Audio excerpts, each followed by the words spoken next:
What's up, guys? Carolina Jackpot coming at you Sunday morning. It's July the 14th. Told you I was going to do a worst case video to follow up my best case video, my best case scenario, worst case scenario, that being for the 2019 South Carolina Gamecocks regular season. I'm doing this one in a little bit different type format. I'm not bringing out the big board and talking about the team on camera and then doing the picks on the big board. I'm just going to look at the schedule here, just have you all take a look at it, and I'm going to talk about what I could possibly see as a worst case scenario and how that might unfold in 2019. Gamecocks with 14 starters coming back. When you combine both sides of the ball. Coach Muschamp has said this is his most talented team since he's been in Columbia. He's entering his fourth season, and I honestly believe that. He's recruited well. Some have gotten away that we would like to have had, but we've gotten some big hits, as far as recruiting goes. The top recruit that we've got, of course, since Muschamp has been there, Zach Pickens, that signed the class this past year from Anderson, South Carolina, right out of Clemson's backyard. I don't know how much playing time factored into his decision to come to the University of South Carolina. Obviously, he's going to be able to play on the defensive line much sooner at South Carolina than he would have at Clemson. But recruiting is just a funny game. I've learned that. I learned a lot about that the past few months watching some of the decisions these people make, and it's just, if you get them, you get them. You got to try your best. With the Tavian Feaster deal, the Clemson senior running back who's transferred, he's supposed to graduate, I think, sometime this month, maybe the 1st of August. And sometime between now and then, he's supposed to make his decision between South Carolina and Virginia Tech. This article came out last week that the Virginia Tech is in touch with him every day, and he said he hasn't heard from South Carolina. I think that's probably just got something to do with the dead period in recruiting. And, I mean, let's just face facts. He has a decision to make. I mean, he knows that they need him at South Carolina. He knows what the depth chart is.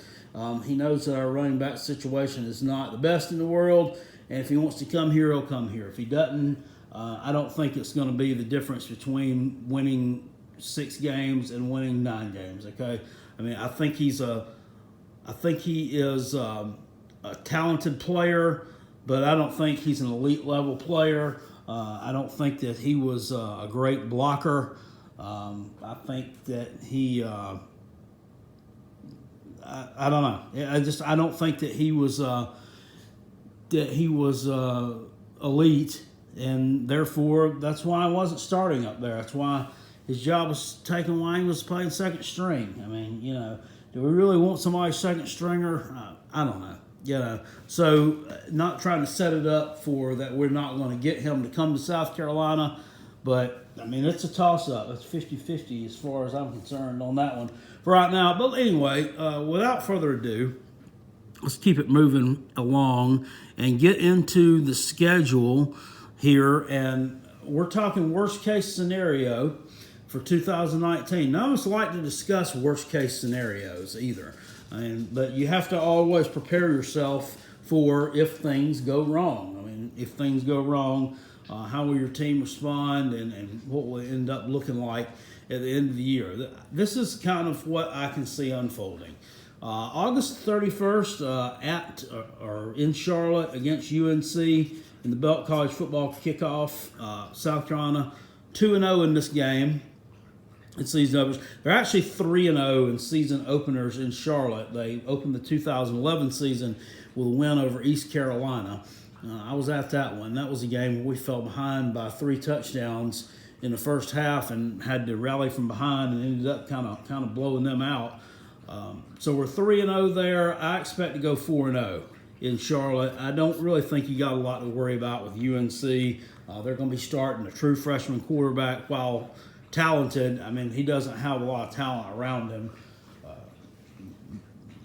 Make what you want to of Matt Brown as head coach, but I mean, he can't sprinkle magic dust on the team and turn them into a 9-win football team overnight. It's just not going to happen. I mean, his team was 2-9 last year, and they got blown out by East Carolina. Put that in perspective. They got blown out by East Carolina the week after East Carolina had lost at home to an FCS school in North Carolina A&T. I don't see that happening.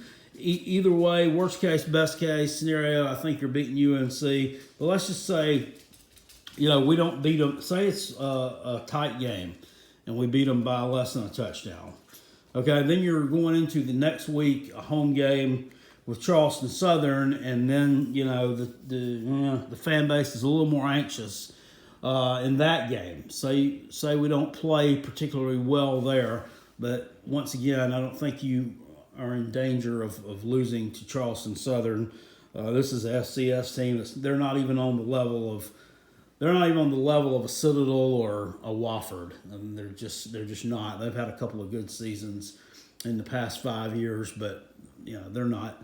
South Carolina should win this game at minimum 4 scores, and that's at minimum. And if talking best case, you're talking about putting up 50-something points probably. Home game the next week against Alabama. This is one that everybody is talking about right now. It's a pretty hot ticket too, as far as looking at ticket prices from what I've seen so far. Worst case scenario, say they go in there and the Gamecocks don't play well. And so, Alabama, I expect to be really salty this year. I'm just going to go ahead and tell you. They open up with Duke in Atlanta. And everybody's like, oh, well, why are they opening up with Duke? And they're like, Duke is not a bad football team. And they opened up with Louisville a couple of years ago. And or was it last year? It was last year they opened up with Louisville. And I expect this Duke game would be tougher. This Duke team will give them a tougher test than Louisville did, to be honest with you. But I expect them to blow them out. I'm not saying that they're not.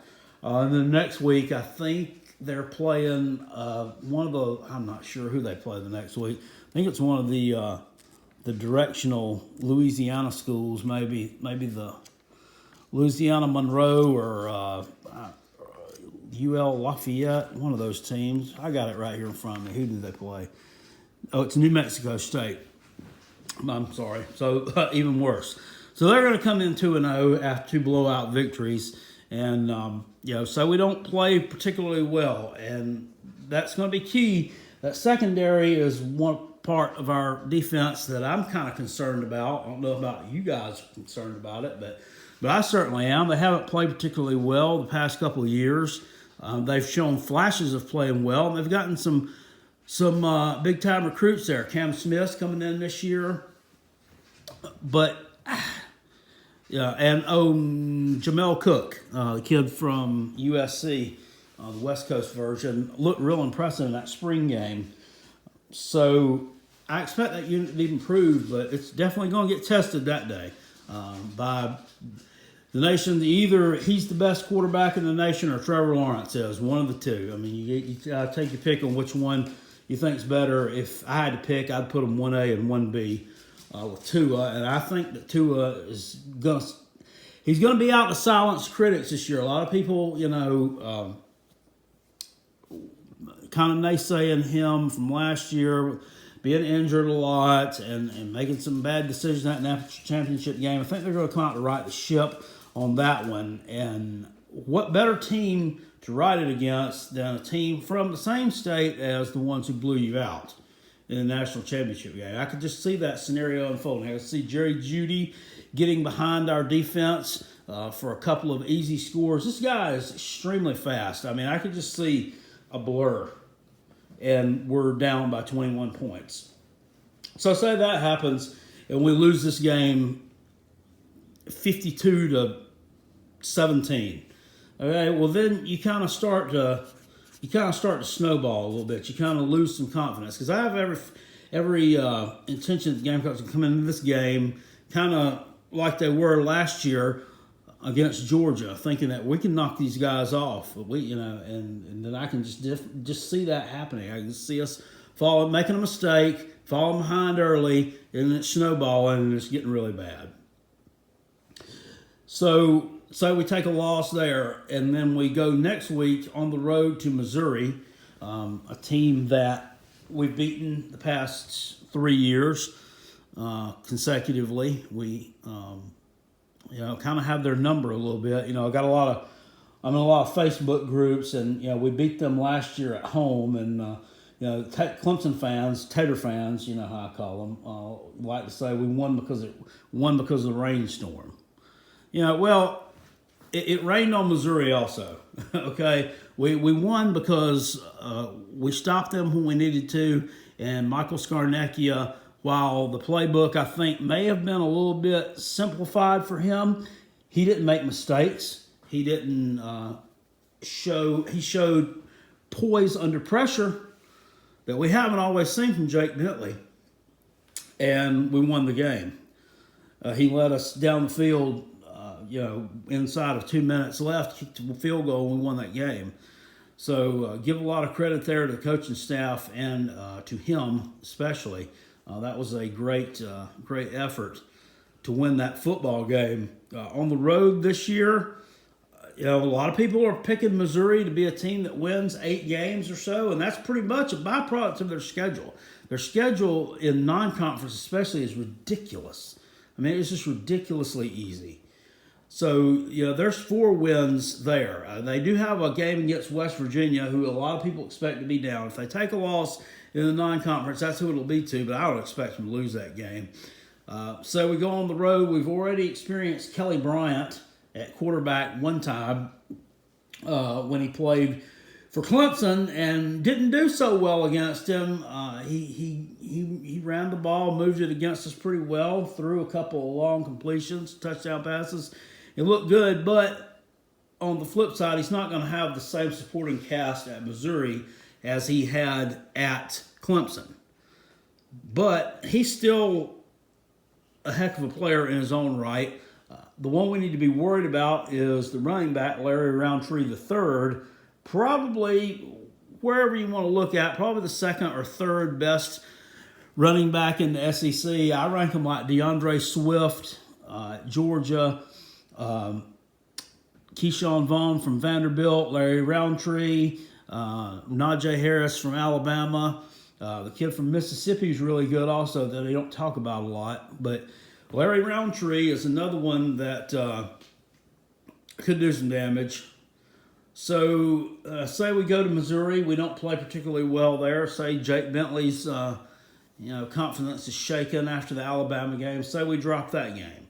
Say that ends up being like a 31-17 loss, a 31-14 loss. Say we don't particularly move the ball well there.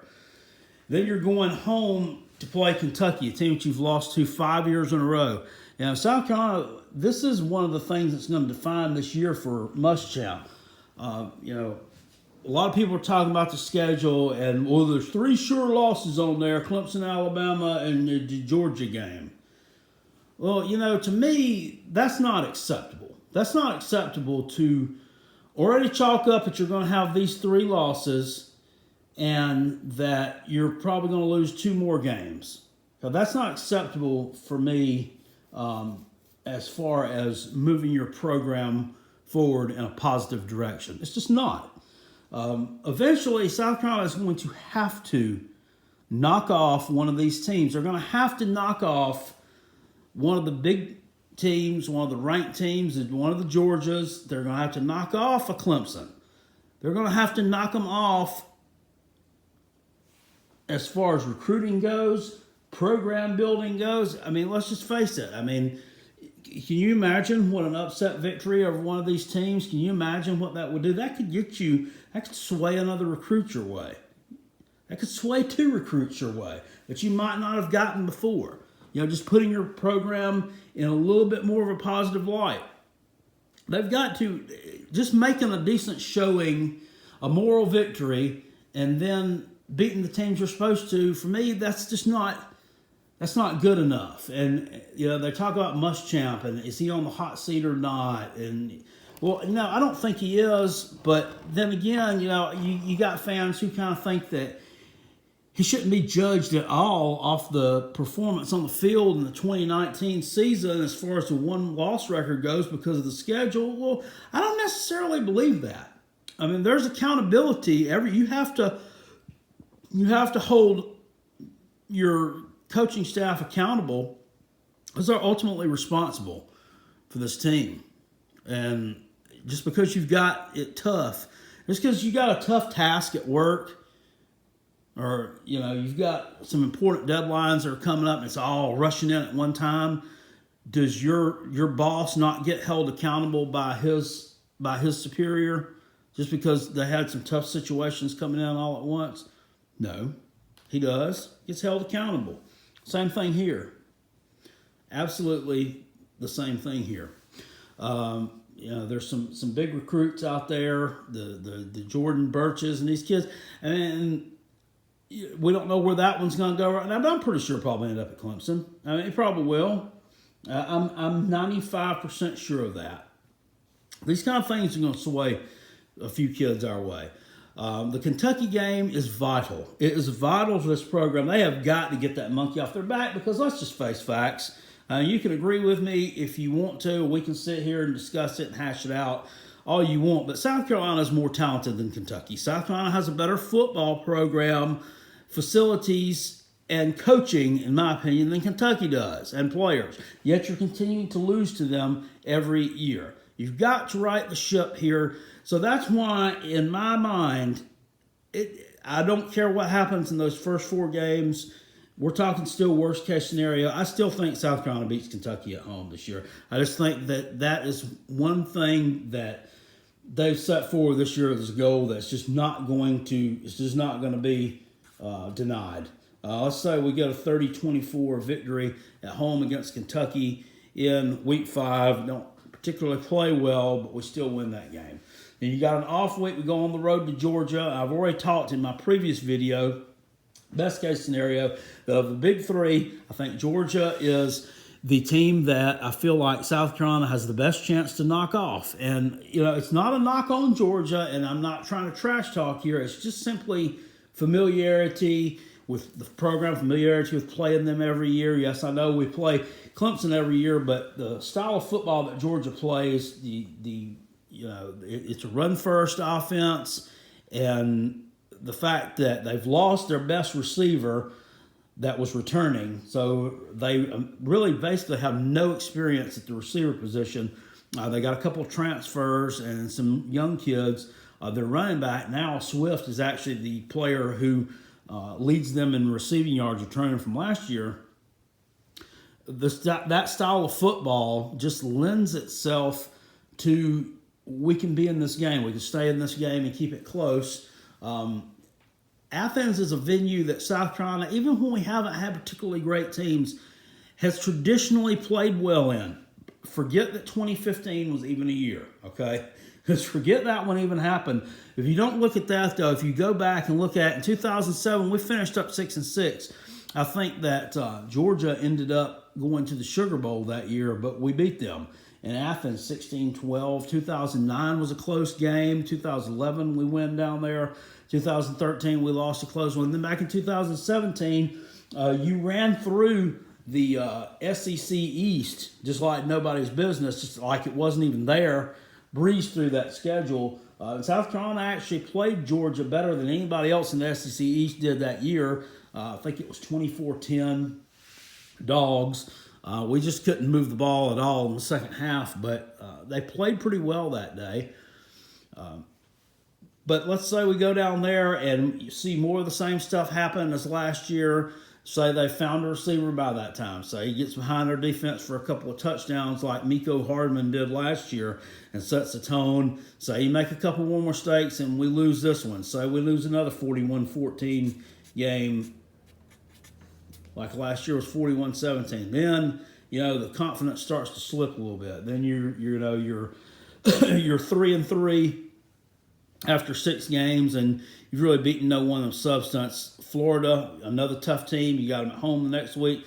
yes, I believe Florida is overrated a bit. I think they've got some turmoil in their program, but I think the product they're going to put out on the field this year is going to be above average and probably about the level that they put out last year, in which they won 10 games. So they come into Williams-Brice and beat us by 10 points. Say we lose that game. I still like to stay in the 40s a lot. So we don't play well. So they beat us 30-20. Okay? And then we're heading into a game on the road against Tennessee. And, right now, South Carolina fans think that our program is better than Tennessee. I mean, and as well we should. We've beaten them 3 years in a row. South Carolina fans don't want to believe that Tennessee is getting better, that their program's on the come up. But it's pretty much a law of what goes up must come down, that type of thing. They've got to get better. And they were 4-8 and 5. No conference wins in 2017. Or 5-7 last year. Didn't play particularly well at times, but South Carolina, even though the Vols have been down the past couple of years, Gamecocks have really not taken advantage of that. I mean, Gamecocks should have gotten some convincing wins against them. They should thought last year. I feel like South Carolina should have thumped Tennessee the way they thumped Vanderbilt early on in the season. And it just didn't happen. We were behind them by almost 2 scores at home in the third quarter. And, thank God that offense finally woke up and scored enough points to win.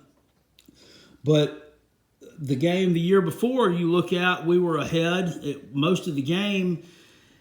And it was back and forth. I can't remember exactly how it was, but we stopped them, if you'll remember that, on 4th and goal, inside 5 seconds left. They had possession of the ball with like a minute left on their own 20-yard line, go the entire length of the field. That was just ridiculous, just absolutely pathetic that we gave them a chance to win that ball game. And that team was winless in the SEC, winless. So South Carolina should have honestly gotten some more convincing victories over them the past couple of years, but we haven't been able to do it. And if you dink around long enough with teams like that, you're eventually going to get snake bit. And this year, I mean, I've said it in my other video. I've even said it in the best case scenario video. I think that this is the year that you lose to them, and this is best case or worst case. I just feel like South Carolina has not particularly played well against them. I don't think that they've given them the respect that they get. And granted, they haven't been a good football team the past few years. They've had some turmoil and some changes and some unfortunate circumstances up there. But I feel like they haven't given them the respect that they deserve. I mean, honestly, our program's not that much on a higher level than theirs, okay? It's really not. Recruiting-wise, they actually topped us this year. So say we go on the road and lose that one, and say it gets kind of ugly. Say you lose this one 38-13. I mean, in worst case scenario, I can see that happening. Then you return home the next week against Vanderbilt. If for whatever reason Vanderbilt is a team, the Gamecocks have just had their number.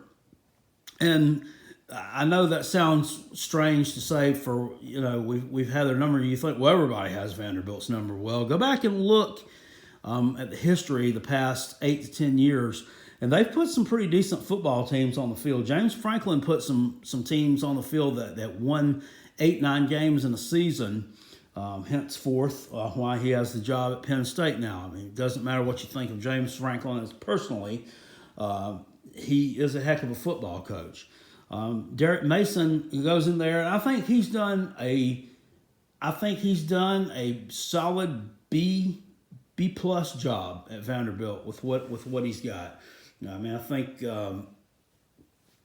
don't have the kids that are as talented as some of the other SEC schools do, just because of the academic standards.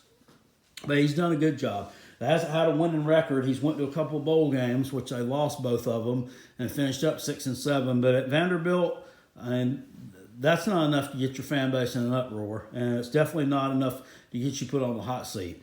But for whatever reason, South Carolina has had this team's number and have not lost to them since 2008. On the flip side, every other team in the SEC East, you've heard me say this before, every other team in the SEC East in that period has lost to them. Some of them have lost to them multiple times. I mean, they're going to give you a tough matchup, but even worst case scenario, I don't see South Carolina losing to Vanderbilt. Even the 2015 team that we had, which say what you want, they went 3-9, lost to the Citadel. They did have some games that they kept close though against some really good teams. They had a pretty good Tennessee team that year, and South Carolina almost beat them in Knoxville. Same thing with, I think Florida had a really good team that year, and South Carolina played them pretty well. South Carolina played Texas A&M pretty well that year. They just weren't able to seal the deal. But then on the flip side of the coin, they lose to the Citadel, and then you have a Central Florida team that year that went 0-12, and you were losing to them at halftime at home. Now, I'm getting way off on tangent here. But even that year, South Carolina took care of business against Vanderbilt. Worst case scenario, still, I think you beat them at home. If you don't play well, if you're not playing well during the season, it could be kind of an ugly back and forth game. But I would still say Carolina wins 21-17, and that's a worst case scenario type game. And by this time, the fan base is getting pretty fed up. And that would leave us with a record of, at that particular point in the season, what would that be? 1, 2, 3, 4. That would leave us at 4 wins. 1, 2, 3, 4, 5. 4 and 5. 4 wins and 5 4 wins and 5 losses. To come home the next week against Appalachian State. And this is where it gets the water gets muddy here when you're talking about worst case scenario.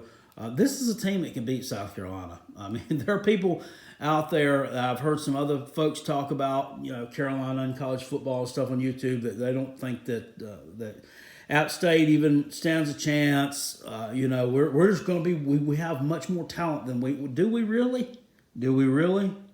Their quarterback is a junior, and he took over for a kid that was there for 4 years that started every game. This kid he's going into his 3rd year starting. Same thing at running back. They've got talent there. They got talent wide receiver. Their lines of scrimmage are they're not on par with ours, but they are on a high level in the conference that they play in. It's very conceivable that this team can beat South Carolina. And yes, it is kind of telling that you're kind of worried and talking about losing to Appalachian State. But reality is reality. I mean, they're a good football team. They went to Penn State last year. They probably should have won that game. They lost in overtime, 38-31. I think it was the 2016 season, just a few seasons ago. They opened up at Tennessee, and they lost that game, I think, in double overtime. Now, most of that staff is not there anymore, and those players aren't there anymore. But the program has that type of feel to it. The new coach they have, Eli Drinkowitz, if you'll remember him, was the offensive coordinator at NC State a couple of seasons ago when Carolina went up there and played them in the Belt College football kickoff, and we beat them. But the team moved up and down the field on us pretty well, and then they went on to have a really good season.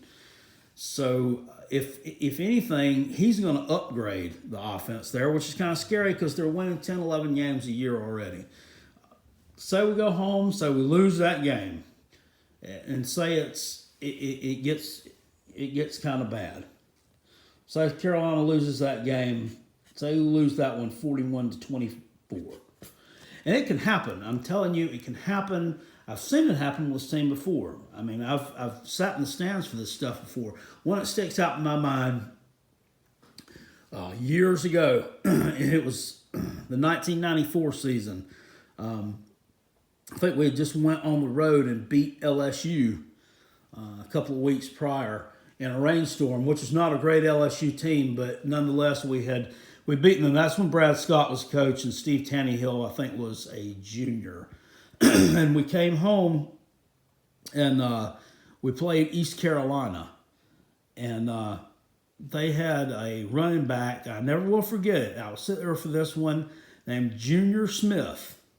And that guy was about 5'5", about 190 pounds, and he just absolutely wore us out.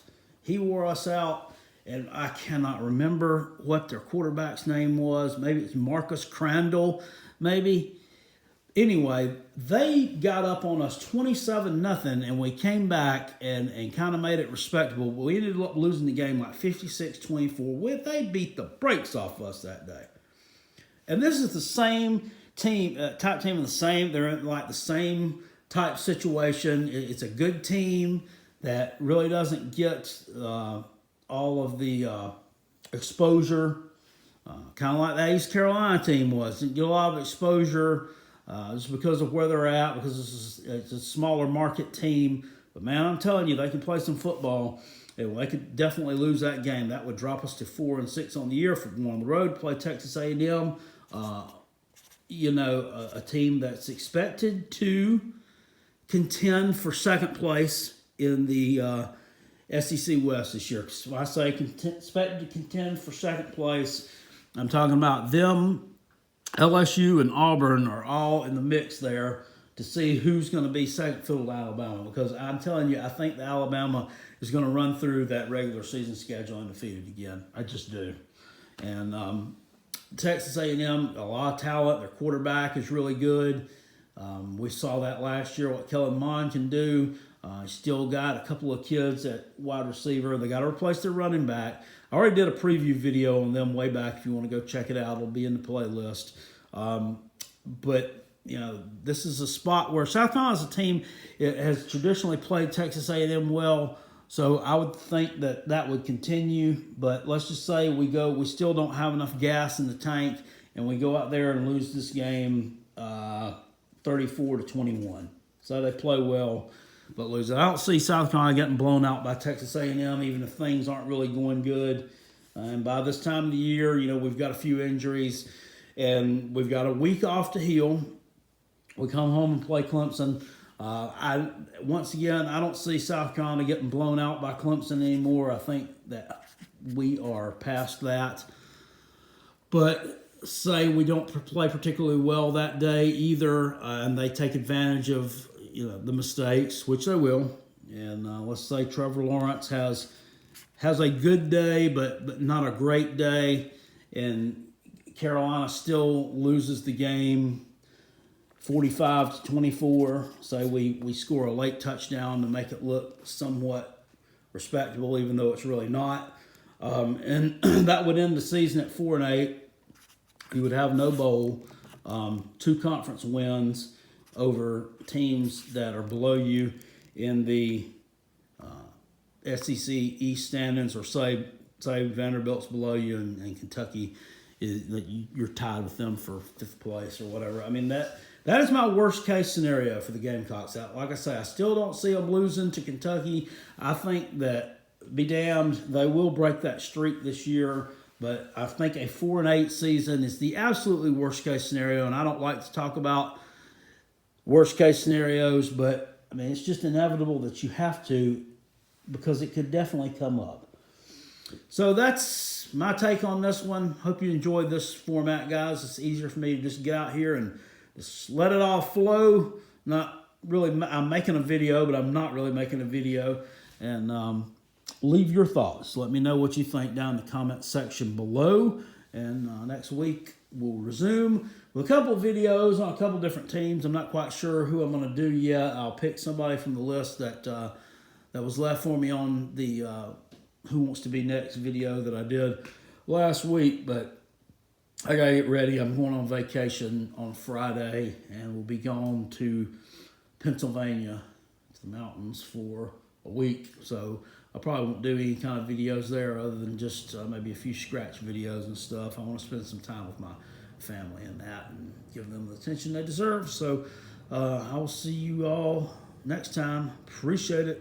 Peace. And I'm out.